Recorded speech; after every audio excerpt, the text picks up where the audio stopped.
برادر عزیز، به هر سه آنچه که دوست می داشت ابوبکر صدیق موفق شدن.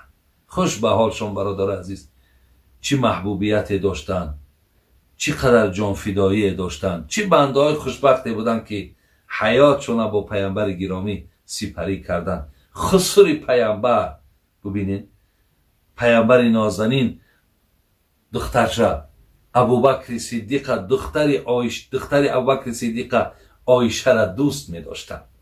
ببینید پیامبر عایشه را دوست می داره. امروز ما برادرای عزیز خلاف راه پیامبر رفتیم. ولی بسیاری یک زن میگه، مرا زنگ زد گفت همین مردکم فقط میگه که زن دویم و سوم گرفتن سنت پیامبر ای. من بر او گفتم احترامی من سنت پیامبر نیست؟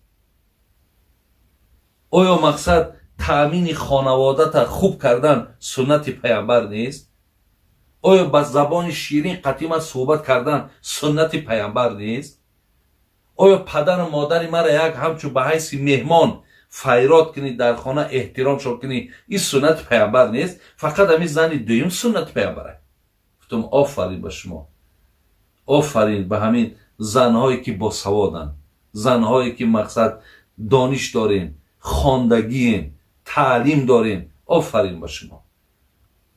این گپی شما گفتم بنیایت گپی بلند است، بنیایت گپی بلند است.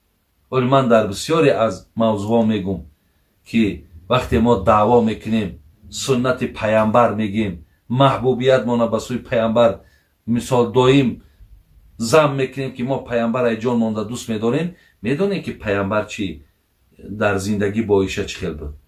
ببین ما یک اندکش از کتاب احیاء العلوم امام غزالی میگه که پیامبر میگه صلی الله علیه و سلم هرگاهی که طعام خوردن میشید عایشه را دعوت میکرد، به عایشه طعام نمیخورد.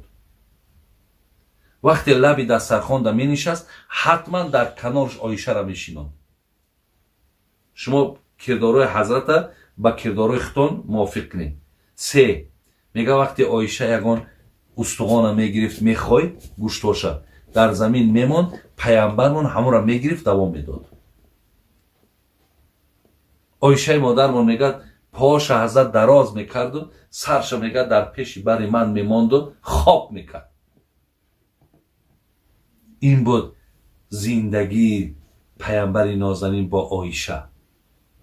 این برادرای عزیز، این معنای چیه؟ این کارهای پیامبر همش به خاطر هوا و هوسش نبود. قرآن میگه و ما ینطق عن الهوا این هو الا وحی یوحی.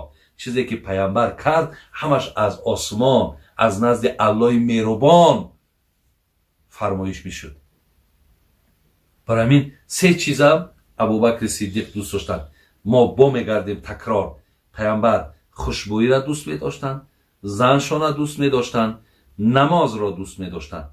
از ابوبکر پرسیدن تو چی را دوست می داری؟ گفت 1 همیشه در جمال زیبای تو نگاه کردن، 2 مال ما برای نصرت دین تو صرف کردن، 3 دخترم عایشه در نکاحت باشد.